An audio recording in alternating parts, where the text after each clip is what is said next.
sea, como una mujer de barrio que cuida a sus hijos, que mantiene a su familia, puede ser una lideresa 30 años y no puede salir de su barrio porque es que no tiene la posibilidad de darse el roce social, de tener acceso a formación política, a especializarse.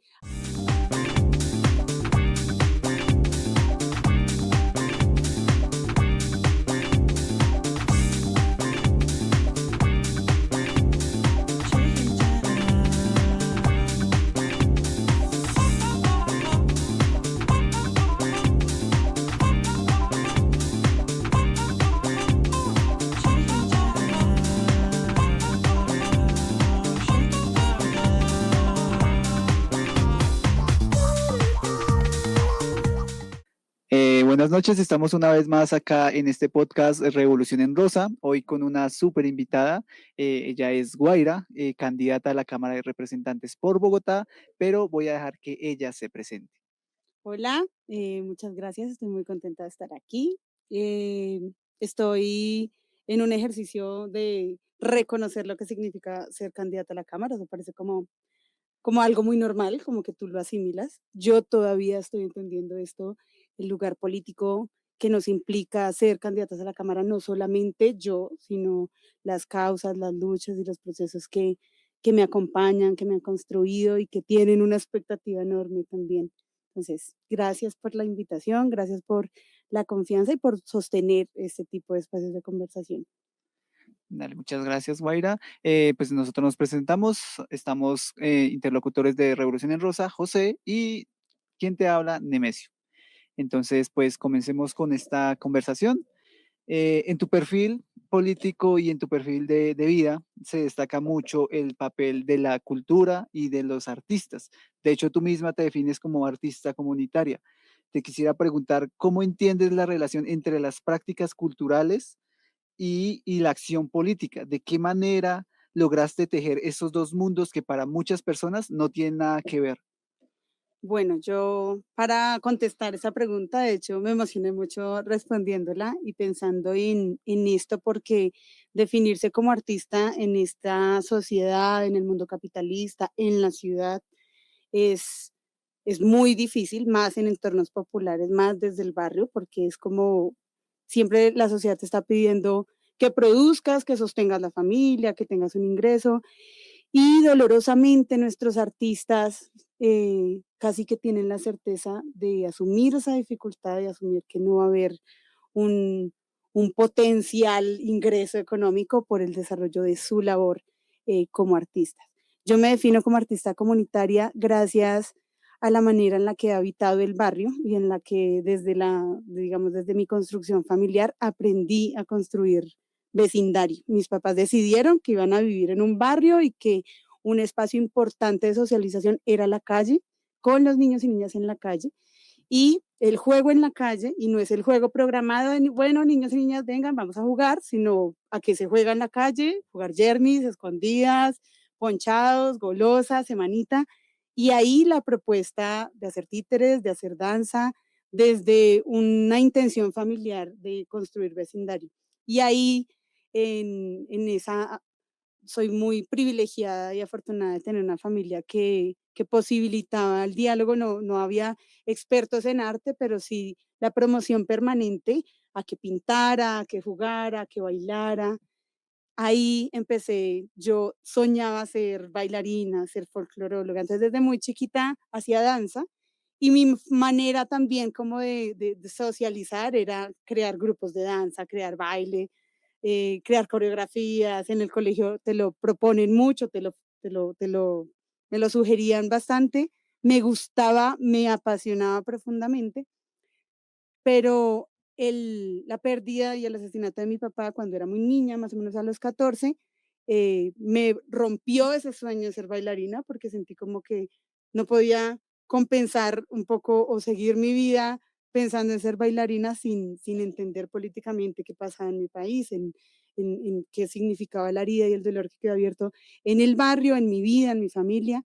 Y empecé a hacer un ejercicio que mediaba a través de lo que ya había construido, como esas familiaridades, esas vecindades, desde la danza, desde el juego, empecé a darles contenido político como espacios de conversación. Entonces, para mí no era una intención de ser artista y además entonces meter el mensaje político, sino quienes somos y estamos aquí, estamos atravesados por unas maneras de relacionarnos y la mejor manera de sanarnos y relacionarnos es el arte.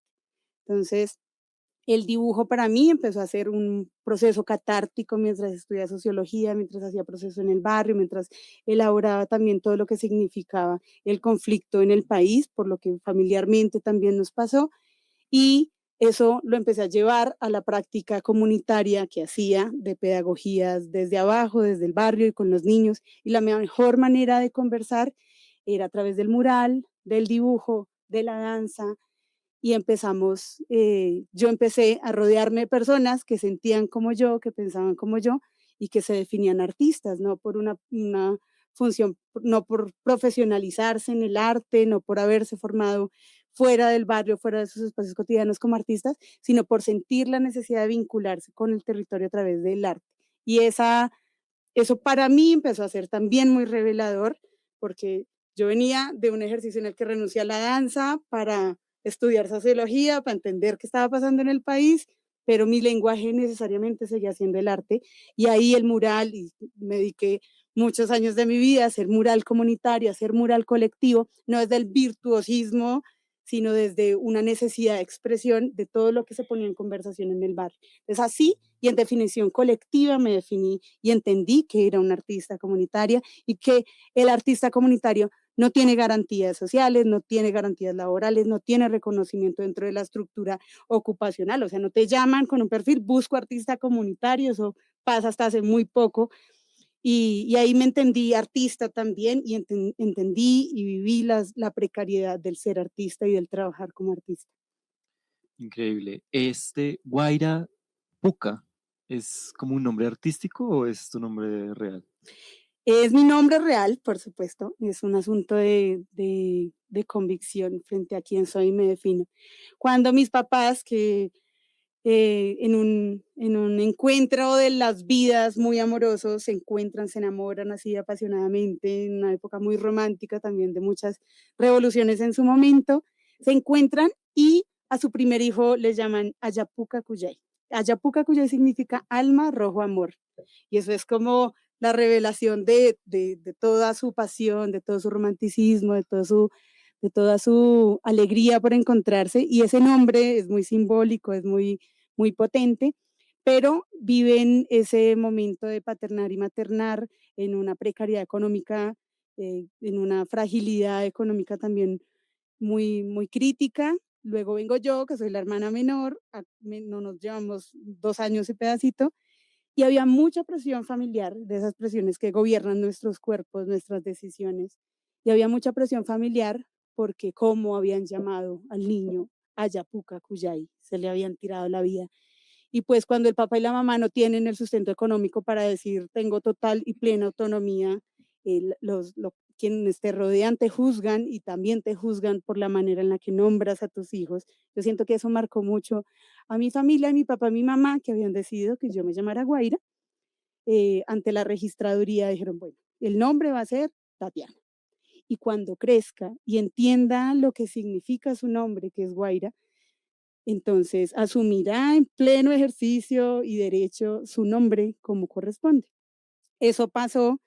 Luego yo tengo que elaborar el hecho de que mi hermano tiene semejante nombre tan amoroso y poderoso, que significaba una intención política de la familia de conectarse con un legado y un conocimiento del territorio de nuestros pueblos. en- y ver que mi nombre, en cambio, no tenía romanticismo, no había potencia, no había un significado muy profundo.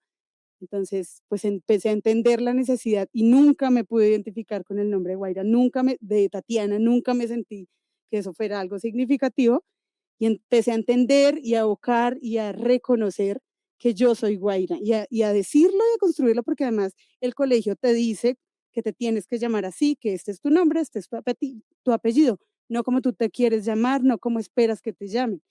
Y la imposición de la escuela, la familia y todos alrededor diciendo, tú te llamas de una manera y yo tener que construirme y reconocerme como Guaira Puca, como viento rojo, como unas palabras que para mí eran muy potenciadoras, que me hacían sentir parte, efectivamente, como mi familia lo intencionó, del territorio, tener como una conexión profunda también espiritual con los pueblos de nuestra América ahí, y eso es todo ese periodo en el que quiero ser bailarina, en el que me dedico a recorrer los cerros orientales, hacíamos cineforo, o sea, todo eso está muy imbrincado, o sea, es como mi nicho familiar, lo que hacíamos de niños y niñas, a lo que jugábamos, y esa discusión y esa definición de mi nombre la vivo en esa adolescencia. Tengo que llegar a decir en la escuela y a decir en muchos espacios, este es mi nombre, a defenderlo, a pedir y hacer acuerdos familiares, acuerdos en la escuela para que se respete cuál es mi nombre, hasta que tengo mayoría de edad y tengo además la capacidad económica de ir y pagar el cambio de nombre ante la registraduría, que también es como quieres acceder al derecho a que se te nombre como quieres llamarte, pues tienes además que tener la plata para pagar la escritura, el documento.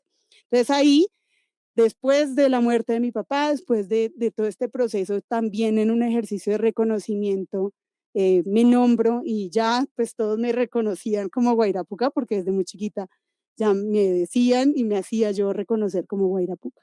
Entonces ese es mi nombre, mi construcción fue un ejercicio complejo de que el Estado me reconociera, pero también todas mis relaciones sociales me reconocieran como Guairapuca. Increíble, porque de hecho ese Guayrapuca, el cómo te presentaste aquí con nosotros, porque expresas ya de por sí una obra muy artística, muy libre, muy fresca, eso es algo que también le estás poniendo a la política, ¿no? O sea, poniéndole como esa faceta nueva, distinguida. Yo quisiera saber, además de pues este contexto político y artístico, también estás apoyando a las madres y a las mujeres. Entonces, ¿cómo incorporas esta experiencia y visión sobre la maternidad en proyectos políticos? Además de eso, pues también, especialmente en trabajos no remunerados, el hacerse cargo del hogar en Bogotá, siendo mujer, pues, imagino, complejo. Eso parece de otro mundo, ¿no? Pensar que el trabajo que realizamos en casa, que sostiene la vida, que tiene tanto que, o sea, que sostiene la vida en casa, pero que garantiza que la producción fuera de casa sea posible, no tenga reconocimiento como un trabajo, no tenga reconocimiento en las afectaciones en el cuerpo de quienes mayoritariamente lo hacemos, que somos mujeres, pero también hay hombres que cuidan y hombres que tienen una condición de cuidadores y cuidadoras en toda su diversidad y que no tienen ningún reconocimiento ni por el sistema de salud, como que las enfermedades del trabajo en casa tienen una afectación en el cuerpo y tienen unas consecuencias y deberían ser también entendidos como afectaciones a la salud, como procesos que deben ser atendidos y entendidos desde un sistema mucho más complejo, mucho más integral, pues el trabajo de ser madre y no solamente de ser madre, como lo digo, de cuidadoras, es una causa que ha estado como borrada de las agendas políticas y ha sido una pregunta, ustedes me lo planteaban como un nuevo rostro y una nueva apuesta, pero son las causas de siempre, son las causas de la vida, son las causas que no hemos sido capaces, o bueno, no es que hayamos sido capaces, sino que nos han quitado y nos han borrado de la historia el peso y la importancia que tienen en el sostenimiento de la vida.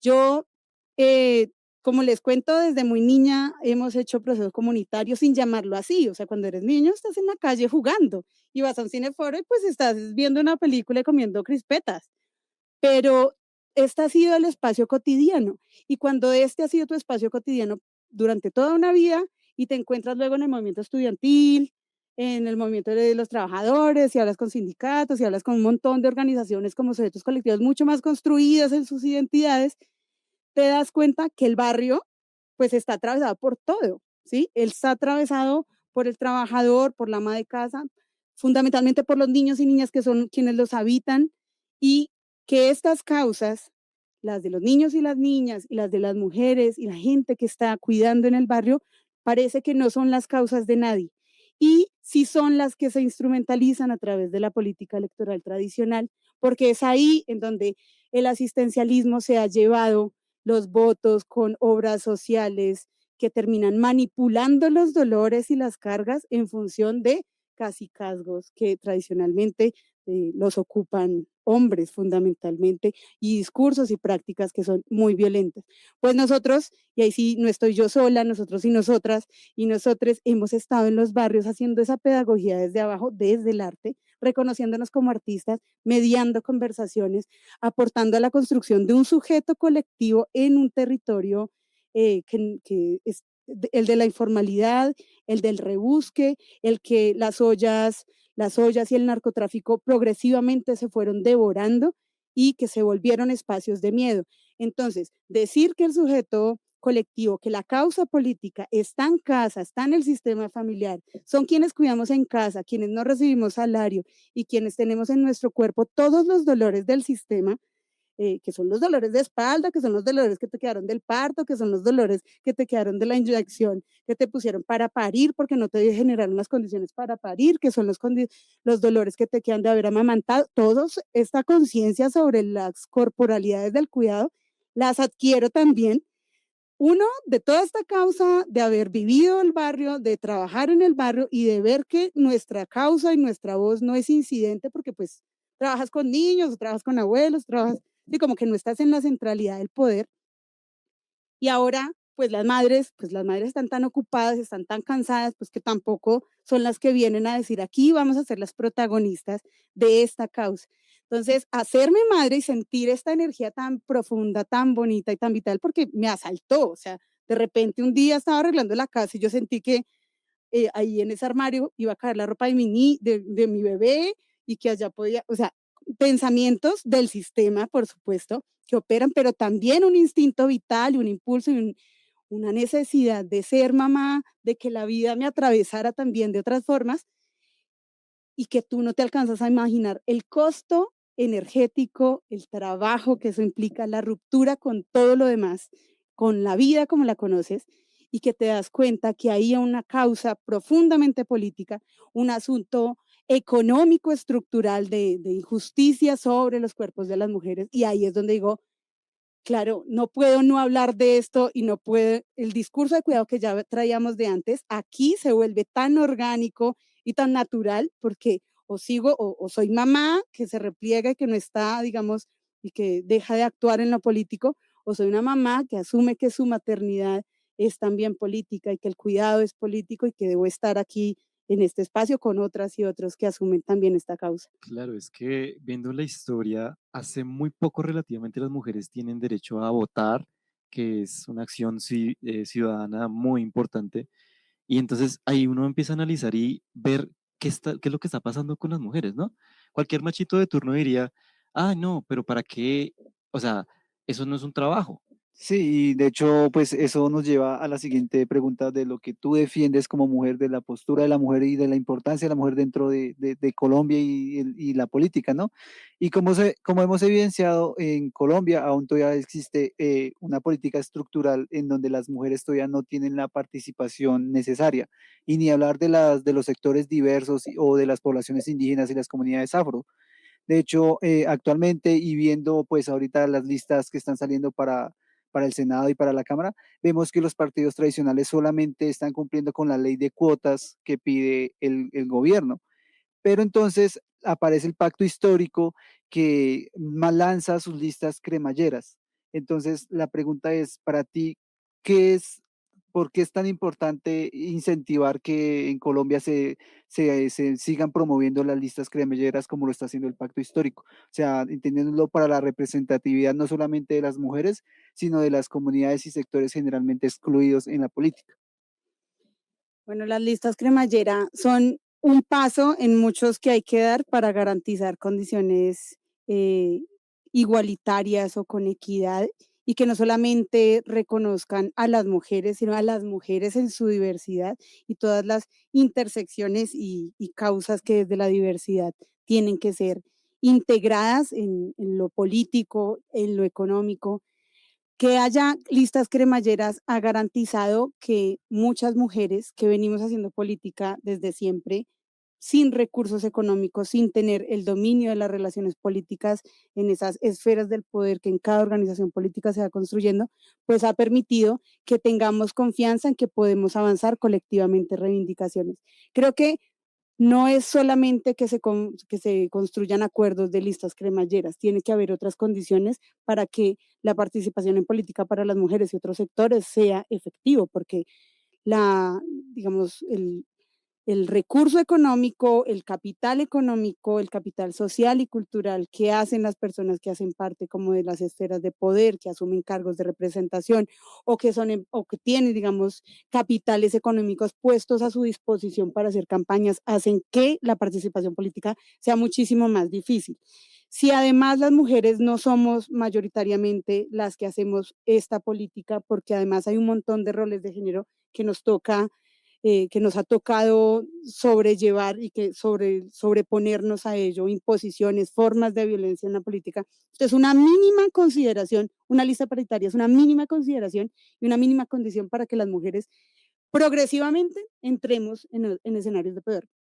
Pero faltan muchas otras y muchas otras en las que se le dé lugar político a las mujeres que quieren hacer parte de estos procesos, que se les garanticen condiciones económicas para hacer para hacer política y eso pasa por reconocimiento económico y de garantías sociales plenos a todas las personas que cuidan y que se amplíe además responsabilidades y cargas de cuidado a los hombres y a otros con, digamos, con privilegios sociales y económicos al interior de las organizaciones. Es decir, si el reparto de labores de cuidado y de cargas de trabajo de cuidado no está dentro de nuestras agendas y si las agendas de las mujeres que llegan a espacios de representación no son las agendas de las mujeres que son trabajadoras precarizadas, informales, sin espacio de reconocimiento de derechos, sin ingresos mínimos, pues no estamos garantizando y no estamos avanzando en un espacio de reconocimiento de derechos para las mujeres. Entonces, una lista paritaria es como un mínimo acuerdo para avanzar en condiciones de participación política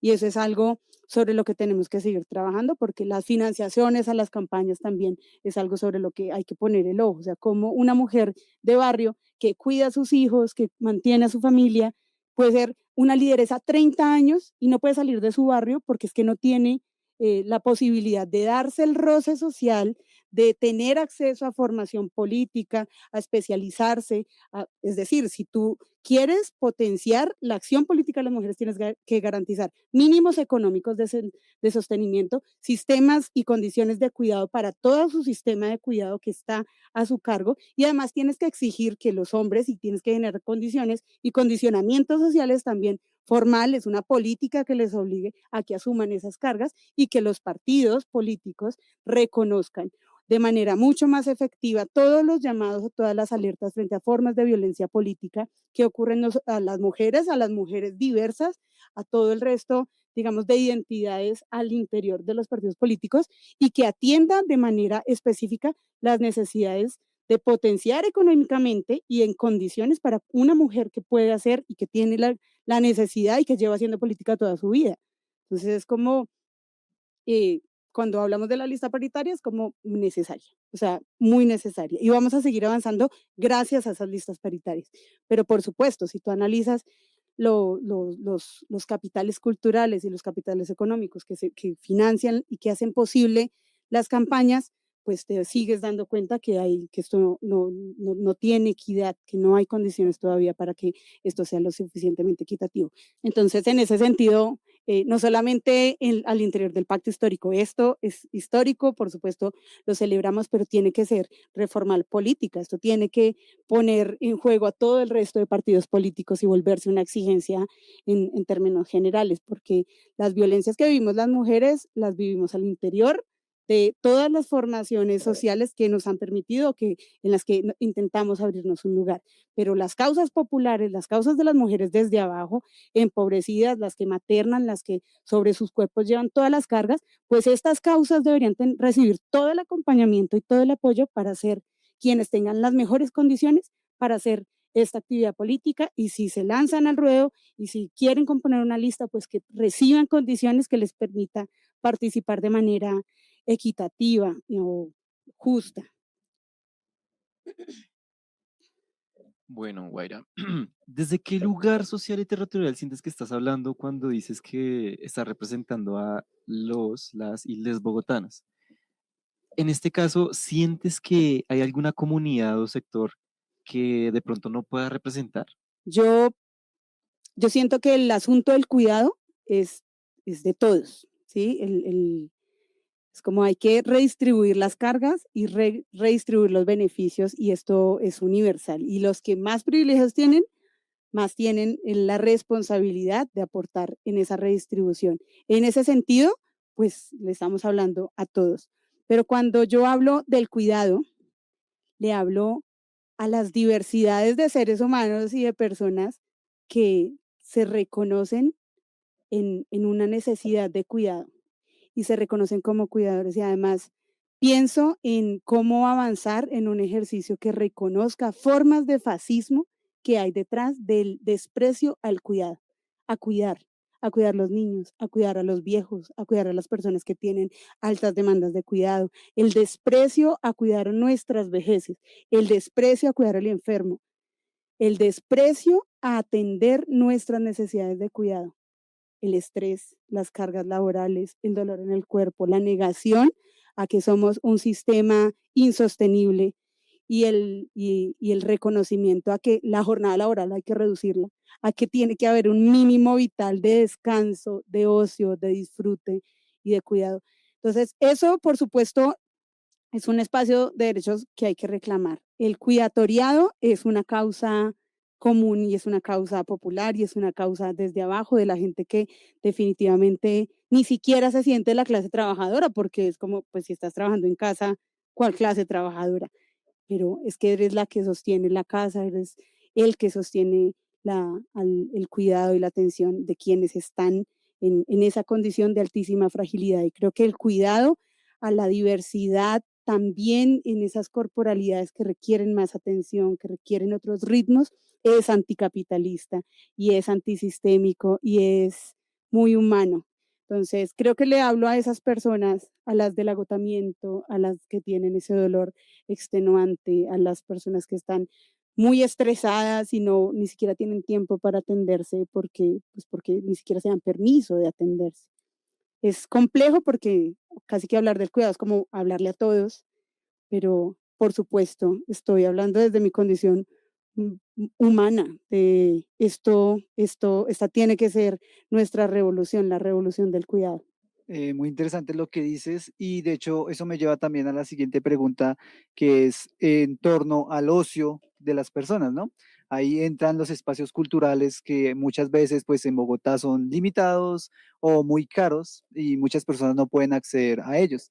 Entonces yo te quería preguntar, para ti, ¿cómo se deberían garantizar que artistas de sectores diversos LGBTQ+, tengan acceso a los presupuestos participativos y a presupuestos culturales, que no se les niegue como la participación cultural, que muchas veces para personas, por ejemplo, para las personas trans, es muy difícil acceder a estos presupuestos?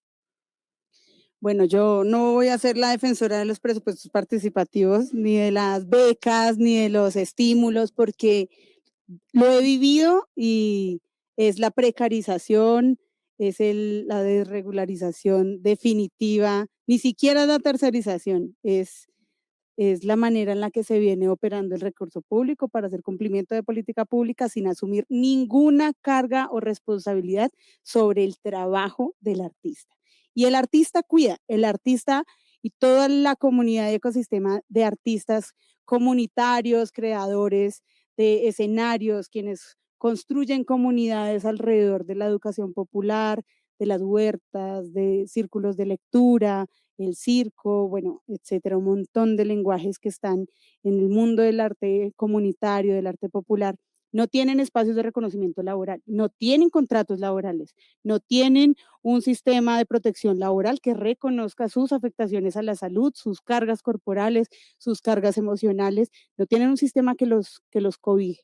Creo que tiene que haber un sistema de vinculación a estos trabajadores del arte y de la cultura, a estos educadores populares, a estos circuitos y comunidades de trabajadores que antes que reconocerse como trabajadores se reconocen como artistas, como mediadores culturales, como huerteros y huerteras, que son trabajadores. Y es un trabajo con muchísimo valor y no alcanzamos a medir el impacto que tiene en la salud mental y en la salud colectiva de nuestras comunidades. Entonces, estos que son trabajadores del arte, trabajadores que aportan elementos éticos, estéticos, que garantizan comunidades que tienen lenguajes para construir comunidad y desactivar formas violentas, individualistas, pues estos trabajadores deben tener garantizado su seguridad, su ingreso, sus vacaciones, sus primas, o sea, garantías laborales para todos. Es algo que no es impensable, es algo que se puede garantizar, tiene que desarrollarse ejercicios de análisis económico que demuestren los gastos evitados del sistema de salud y de las familias, del sistema ocupacional, del sistema familiar, del sistema público y privado de cuidado, es decir, hospitales, instituciones educativas, públicas y privadas. Este análisis arrojaría resultados increíbles sobre los costos evitados eh, de tratamientos en salud, en enfermedades prevenibles, enfermedades que a través del deporte, del acceso al arte, de la construcción de vínculos sociales y comunitarios, fortalece la capacidad y el sistema inmunológico colectivo para responder. Esto nos lo demostró la pandemia y antes lo sabíamos, porque la gente feliz, la gente que se cuida, se atiende. La gente que se vincula a través de una olla comunitaria, de la huerta, de un festival, sabe con quién vive, se cuida, se sostiene, se acompaña. Y en un modelo de sociedad que avanza progresivamente, que cada vez somos más viejos y hay menos niños, cada vez hay más gatos y más perros, pero menos familias con muchos niños que atender, pues está en una crisis del cuidado, porque ¿quién va a cuidar a estos abuelos de nuestras próximas generaciones? Y eso requiere comunidades que se integran, que se reconocen, que se valoran, que conversan. Entonces, no solamente esto aporta al sistema de reconocimiento de los derechos económicos y de garantías sociales plenas para estos trabajadores del arte y la cultura, que supera estos presupuestos participativos, estos estímulos que son la competencia sobre el recurso escaso, y que reconocería que además la vinculación laboral puede provenir del sistema de salud, del sistema, digamos, de las políticas en seguridad, de las políticas educativas, de la ampliación del sistema de cuidado público y privado a través de formas, digamos, económicas y de políticas públicas que realmente activen la economía en estos territorios populares, generando condiciones laborales, formalizando a los trabajadores del arte y la cultura en corredores culturales, en corredores que atienden familias que se vinculan con su territorio, etcétera. Ya nos comentaste un poquito de algunas de las herramientas que se pudieran utilizar como el arte para esas transformaciones que tú nos estás comentando. ¿Qué otras herramientas propones como para transformación social y pedagógica frente a pues todas estas personas que están discriminadas de sectores diversos, de comunidades indígenas, afro, incluso de las mujeres? ¿Qué otras propuestas hay Sistema sobre... comunitario de cuidado. Ujú. El sistema comunitario de cuidado, cuando uno lo presenta así, es como eso, ¿qué es? Sí, como difícilmente podemos imaginar que es la comunidad, ¿no? O la sociedad, es una cosa súper abstracta. Pero si el sistema, si digamos el sector público tuviera una apuesta decidida por una política pública del cuidado que integra el sistema comunitario de cuidado, integraría a todos estos corredores de cuidado que ya existen, que no son reconocidos como cuidadores. Aquí están todos estos, digamos, toda la diversidad desde el movimiento social, pero también desde el movimiento popular y comunitario que ha sostenido lo que nosotros vemos confluye en presupuestos participativos, iniciativas colectivas que buscan en las becas y en la creación cultural. Casi que hay unas carteras del sector cultura al que toda esta creatividad social de los sistemas de cuidado acude para financiar sus iniciativas. Pero cuando ves, es muy diverso. Son organizaciones ambientales, hacen pedagogía, generan sistemas de análisis de riesgos al interior de las comunidades y toda esta creatividad compite por recursos muy escasos. Yo creo que eso no reduce violencias en los territorios y no necesariamente integra, porque la política pública te está diciendo cuál es el tema, en dónde lo debes hacer, cómo lo debes aplicar y no te genera condiciones de bienestar y digamos, desde el Estado no se genera un lugar de responsabilidad respecto a los derechos reconocidos de los trabajadores y las trabajadoras. Desplaza la responsabilidad del Estado y la deja en el ámbito de lo comunitario. Entonces, los presupuestos no incluyen el reconocimiento a remuneraciones que paguen el trabajo de los artistas y las artistas. Entonces, si hay poblaciones que además son abiertamente vulneradas, que difícilmente logran sacar sus tiempos y generar economías solidarias para sostener iniciativas comunitarias, que para presentarse a una iniciativa comunitaria, una organización puede llevar 10 años especializándose en temas y entendiendo cómo hacerlo, y se presenta y compite con otro montón, y ni siquiera puede pagarle a las personas que se han dedicado a construir un conocimiento situado que responde y atiende un problema específico.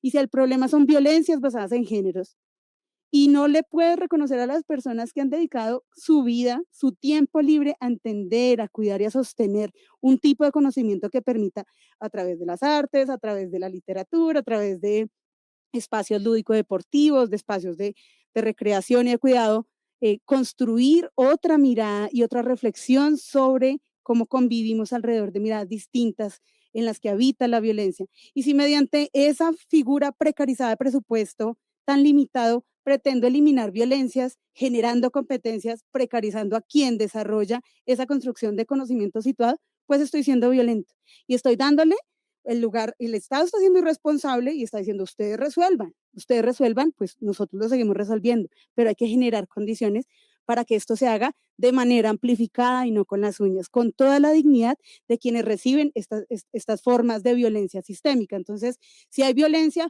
orientada a comunidades afro, a comunidades LGBTI, si hay comunidades que han sido históricamente violentadas, deberían tener todas las condiciones para ejecutar recursos, para poner todo su conocimiento situado en función de su comunidad y además estar plenamente reconocido en el sistema pensional, tener sistema de salud, tener vacaciones. Es que tener vacaciones parece que es una cosa irreal para mi generación. Yo soy de una generación en la que todos creíamos que jamás nos íbamos a pensionar. Yo soy de una generación de gente que no va al médico porque es indignante tener que pedir atención médica en un sistema que pagas, pero que no te brinda atención porque no reconoce la integralidad de tu dolor. Entonces, si no entendemos que generar, o sea, no hay que, las violencias no se reducen solamente, digamos, seccionando poblaciones y poniéndolas a competir para que hablen de superar las violencias, sino garantizando estructuralmente superar esas violencias, dando garantías de derechos a el conjunto de la gente, de la población, de los trabajadores y trabajadoras. Y, digamos, potenciando, y eso es con garantías laborales, a quienes hacen ese trabajo que nadie quiere hacer. Porque no lo quiere hacer la empresa privada, no es dárselo a la empresa privada. No es formalizar a los educadores populares, a las iniciativas culturales, es reconocer la naturaleza de lo comunitario. No es llevarla a ser competitiva en la empresa privada, es generar condiciones que permitan sus garantías y derechos, su iniciativa y su nivel, o sea, acompañar la responsabilidad que ya tiene el sistema familiar, descargarlo en el sistema comunitario, acompañar el sistema comunitario y así generas condiciones en las cuales los diálogos que reducen violencias, los espacios creativos y los espacios de encuentro en donde vives la superación de esos estigmas, de esas violencias, de esos estereotipos, pues que se hagan condiciones, en las mejores condiciones que pueda generar. Tienes mucha razón. Creo que actualmente en Colombia se descuida mucho la importancia del cuidado y de las personas cuidadoras en torno pues a la comunidad, ¿no? Y es interesante ver cómo tu proyecto político precisamente quiere, pues, digámoslo de cierta forma, rescatar y ponerlo en discusión en un congreso que muchas veces realmente no le interesa como pues dar esa discusión porque está centrado solamente en mantener el poder en quienes pues lo siguen manteniendo, ¿no? Entonces, yo me hacía la pregunta de tu proyecto político, ¿cómo discute o cómo se integra con los proyectos políticos de los sectores LGBTQ+, de las comunidades afro, de las comunidades indígenas? Pues en esto que acabo de decir, o sea, creo que quienes venimos de este lugar de superación de todas las formas de violencia. Es que no es, vamos a coger una que es la más importante y con esa que es la más importante es, si no hay garantías, si no superamos problemas estructurales, es muy difícil que avancemos solo en, digamos, la construcción de narrativas y discursos sobre la superación de las violencias. Entonces, tiene que ser tiene que ser un asunto absolutamente comprometido y es aquí las agendas tienen que ser construidas no desde el relato de quien tiene el privilegio y el tiempo para construir ese relato solamente, sino que tiene que ser construido desde los tiempos, los cuerpos, las cuerpas, los cuerpes, las identidades que en su lugar están construyendo conocimiento. Entonces, el lugar para hablar con las comunidades afro, desde las comunidades afro, tienen que ser las comunidades afro quienes lo hagan. Y para eso hay que generarles condiciones que permitan su plena participación, no para la foto, no para decir que estamos defendiendo los derechos de la comunidad afro. Entonces, una lista paritaria como la que tiene el pacto histórico, que estoy aquí en un ejercicio en el que ha sido muy difícil llegar a entrar a este proyecto político, todavía tiene una deuda fundamental, una deuda muy importante con todas las diversidades, porque si revisas la lista a la Cámara de Representantes, por supuesto todas podemos hablar de esas causas, pero no está la mujer negra, no está la mujer LGBTIQ+, no está la mujer trans, ¿sí? Y eso tiene que ver con desigualdades, con inequidades y con violencias que operan en nuestra sociedad. Entonces, por supuesto, por eso decía, aquí hay un avance, innegable avance, pero aquí tiene que estar la negra, la india con toda su causa. Aquí tiene que estar la mujer trans con todos sus dolores. No, no, digamos, no acaba aquí, este no es el punto de llegada. Al interior de esta causa, del pacto, siguen dándose muchas peleas para que realmente reconozcamos todo esto que no se ha expresado en las formas de hacer la política. Entonces, estas que cuidamos, todavía no estamos siendo las protagonistas, ¿sí? Yo todavía hablo desde un lugar de privilegio porque tengo un sistema familiar, un sistema de amigas y unas condiciones que me han permitido hacerlo político. Pero sin ese respaldo, difícilmente podría estar acá. Entonces, mi lugar también es reconocer que nos falta todavía bastante camino para que, por ejemplo, las mujeres indígenas de Bosa del Cabildo, las trabajadoras, las abuelas, estén aquí, estén con todas las garantías. Que las mujeres que están en condición que viven violencias intrafamiliares muy fuertes estén aquí. ¿Por qué no van a ser ellas las que hablen de cuál es su agenda legislativa? ¿Sí? Con su lenguaje, con sus dificultades, con su saber, ¿sí? No el de la universidad, no el del partido político, no el de la organización, el de su dolor, el de su indignación, el de sus tiempos. Entonces, todavía falta mucho, pero gracias a este proyecto siento que tenemos la posibilidad de acompañar estas causas sin que nos alquilen en la esquina, sin que el fascismo venga y se sientan todo el derecho a la legitimidad de hacer limpieza social en mi barrio y eliminar a todos los niños y niñas que han caído en situación de drogodependencia. La mamá de esos niños y niñas que vive el dolor de ver a sus niños y sus niñas en situación de drogodependencia y que tiene la culpa por no ser la mamá ejemplar que te vende el sistema que protege a sus niños, es la que tiene que armar esa causa y tiene que armar ese programa y tiene que decir que tiene que ser ley aquí, que tenemos que reivindicar. Entonces, claro, falta mucho por construir, pero sentir que los procesos desde abajo, desde lo comunitario y desde lo barrial, que me corresponde a mí aquí reconocer que estemos aquí, pues es la tarea que sean ellas mismas y ellos mismos y ellas mismas las que hablen, expresen y tomen la decisión en todos los espacios, en la familia, en sus relaciones interpersonales, consigo mismas, tomen decisiones en todos los escenarios. Ok, y bueno, ya casi para finalizar, se nos surgió una pregunta que es sobre las personas trans que precisamente están teniendo esta misma lucha de ser madres o padres y que también están luchando con su derecho trans, ¿sí? Entonces, ¿cómo abordarías ese tema desde tu perspectiva? Pues mi perspectiva es hay un ser humano, hay hay hay un impulso de cuidado que debemos reconocer. Si es que en el momento en el que hicimos esta división sexual del trabajo, eh, se amputó mucho de lo que somos todavía como especie, no lo hemos entendido. Entonces, cuando una mujer trans tiene que superar todas las barreras eh, y buscar ser acogida en una comunidad que le permita darse el derecho a considerar ser madre, recibe todo lo que yo pueda dar para acompañar esa causa. Y se los cuento aquí para que se entienda lo complejo que es. Yo eh, nunca me sentí acompañada en mi deseo de ser madre, ¿sí? Calcula si fuera una mujer trans. O sea, yo era pues la activista, estás joven, pues eres profesional, entonces como que pues no deberías tener hijos. Nadie esperaba de mí que yo tuviera hijos. ¿Por qué de repente eso iba a ser mi deseo, mi impulso?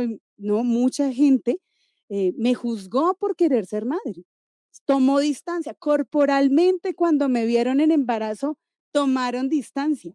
Todas son formas de fascismo tan profundas que uno no alcanza a dimensionar hasta que las vive, que es ahí en donde digo, si una mujer trans, si un hombre gay, si quiere tener un hijo, o sea, voy a acompañar y voy a hacer todos los esfuerzos por acompañar ese impulso de cuidado. Y tiene todo el derecho a cuidar, tiene todo el derecho a querer sostener la vida en un mundo en el que muchos han decidido no querer, no querer, no querer ser padres o no querer ser madres. Entonces, esta ampliación de derechos, o sea, si quieres cuidar, además tienes que cuidar siempre a los que están cerca tuyos, a tu pareja, a tu hermano, a tu abuela, a tu mamá. Cualquier forma de fascismo que acunemos nos va a costar en adelante la construcción de una sociedad que se cuida y que se sostiene. Entonces, creo que me corresponde hacer más parte de la comunidad LGBTI y entender sus dolores y entender sus angustias, ¿sí? Entender y, y preguntar más activamente y estar ahí, ¿qué necesitan de mí? ¿Sí? Para entender su situación, ¿sí? Para entender sus dolores, para hacer los míos también. Y no es porque no las haya buscado, ¿sí? Es porque ahí difícilmente hemos avanzado en formas también de hacerlo político en los que nos reconozcamos en esas diversidades. Entonces, me abrazaré a ellas para aprender, o sea, yo no me las sé todas, me corresponde aprender. Y, y ahí estoy, hay compañeras, compañeras trans que me dicen aquí y hacemos agenda, o sea, hacemos trabajo y nos ponemos a trabajar sin yo preguntar si nos especificamos en esto o lo otro. De hecho, vamos a hacer un recorrido en circuitos de cuidado, en peluquerías en Bosa, con una compañera activista en Bosa, trans, que, es decir, yo nunca me he relacionado con ella sintiéndola como que debo hacer alguna especificidad o un trato diferencial, trato de ser respetuosa con todos, con todas, con todes y aprender, me corresponde aprender. La reconoces como persona, claro. Sí, sí, a todas. De hecho, cuando digo todas, a veces todos se timbran. Somos hombres, pues todas las personas que están aquí reunidas, ay, y se indignan mucho de que tú no les digas señor, todas las que nos encontramos, personas en su diversidad, así como que me reconozco yo, me quiero sentir yo, soy diversa, soy una mujer que soy madre, eh, que tengo pareja, pero ni nos entendemos todavía qué es esto de ser pareja. Es muy complejo asumir roles, lo que te digo, ser madre y que las compañeras más militantes de las causas más feministas tomen distancia porque decidió ser madre, son cosas que todavía nos cuesta y hay que entenderlas y hay que aprenderlas. Entonces, a estas personas diversas que me pueden enseñar a entender también mi diversidad, pues les debo tiempo, les debo conversaciones, encuentros. Claro, es que parte de hacer ese trabajo comunitario es convivir con las comunidades. Es imposible hacer un trabajo comunitario sin estar ahí. O sea, uno no puede llegar e intervenir en una comunidad a la conveniencia de que uno piense lo que es correcto. Eso es lo que muchas veces se ha visto y es también por lo que uno lucha, ¿no? O sea, como entras a una comunidad y no, que te voy a dar esto porque considero que esto es lo que a ti te va a servir y al final de cuentas no es lo que necesitan. Por eso es que esa invitación que tú nos estás haciendo de, hey, hay que ir a las comunidades, conocerlas, trabajar con ellas, eso hace parte de, pues, del trabajo comunitario y es que esa es la esencia de un trabajo comunitario. Ya para finalizar, me gustaría saber cómo ha sido tu experiencia dentro del pacto histórico. O sea, ¿te has sentido juzgada en algún momento por tu posición como mujer, como madre, por alguno de tus compañeros en el pacto? Bueno, yo tengo que reconocer aquí que la primer dificultad que una tiene que afrontar es ese juicio interno de una misma, ¿sí? Y de ponerse en la escena política con otras y con otros que tienen otras trayectorias, que tienen otro baño de popularidad, que tienen otras relaciones, que tienen otras formaciones. Ese superar mi juicio propio que viene de ese pensamiento colonial de somos inferiores, somos menores, somos menos, pues ese es el primer reto a superar. El resto, eh, con las compañeras y los compañeros y la gente que me he encontrado en el pacto histórico, debo decirlo, es gente que me he encontrado toda la vida, ¿sí? Siento que hablamos entre iguales. Por supuesto, venimos de mundos distintos, pero tenemos causas comunes y eso es lo fundamental, encontrarnos en la construcción de un partido que junta muchas causas, que tiene muchas historias, que no es un relato poderoso, no, son muchos, digamos, fuentes de conocimiento sobre lo político que nos hacen una identidad colectiva, diversa, importante. Me he sentido muy acogida por las mujeres de la lista, por ejemplo. Me he sentido es decir, con familia, con la gente que compuso las listas en la precandidatura, porque venía de muchas otras generaciones, es decir, gente que tiene 20, 30 años más y también los que tienen 10 y hasta 20 años menos. Entonces me he sentido parte, me he sentido contenta, es muy importante que lo político nos haga felices, que nos haga vibrar, que nos genere esperanza. Yo sentí en un momento de mi vida que no había futuro, que nos iban a matar a todos los que pensáramos distinto. Y eso es profundamente doloroso para una generación muy reciente y que estamos aquí haciendo política. Por eso también lo de tener hijos, ¿no? Como que nazca la vida. Si mi cuerpo me diera, habría tenido muchos hijos, es decir, pero el costo es muy alto. Pero el pacto histórico es un hijo colectivo, una hija colectivo, un hijo colectivo. Entonces, estamos en un momento en el que habría que proponerle cuál es el mejor camino para este sujeto colectivo, ¿no? Para esta sujeta, sujete colectivo. ¿Qué nos soñamos? ¿A qué nos comprometemos? ¿Qué no queremos que pase? Y he sentido que el pacto histórico tiene que aprender todo lo que en la educación popular quisimos implementar. Hay preguntas y hay que hacer todas las preguntas. No hay conocimientos sagrados, no hay aquí dogmatismos, no es una religión. Podemos preguntar, podemos disentir y podemos y necesitamos sentir que esto es nuestro, que es de todas, que es de todes. Entonces, me he sentido parte, definitivamente. O sea, no he sentido que alguien no me desplace, no me reconozca. Y creo que todas las mujeres que integramos la lista, por ejemplo, lo hemos sentido así, es muy valioso y es muy bello. Muchas gracias, Guaira. Me alegra mucho escuchar eso. Bueno, lastimosamente, pues ya se nos acaba el tiempo, pero creo que ha sido una conversación bastante interesante y muy nutritiva que no quisiéramos terminar porque hay muchas cosas que podemos seguir ahondando y que realmente tu postura política, o sea, tu postura política es muy necesaria para la actualidad colombiana que estamos viviendo. Ya para cerrar, pues nada, solamente te quería preguntar por qué es necesario o por qué la gente debe votar por el pacto. Bueno, el pacto histórico, y de hecho el nombre es romántico, ¿no? Es un pacto que no nos inventamos unos pocos que hayamos andado, no sé, los últimos 10 años pensando en cambiar algunas injusticias profundamente dolorosas en nuestro país. Es un pacto que reconoce una historia común, o es un pacto que reconoce que somos diversos, que el relato no lo construye solamente uno.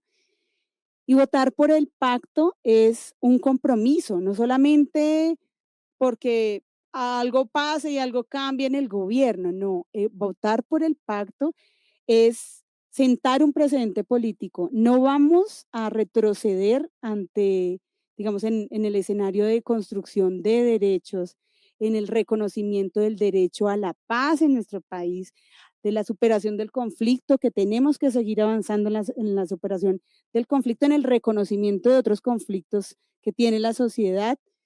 El pacto histórico es un acuerdo y es un sentido de nación, no lo teníamos.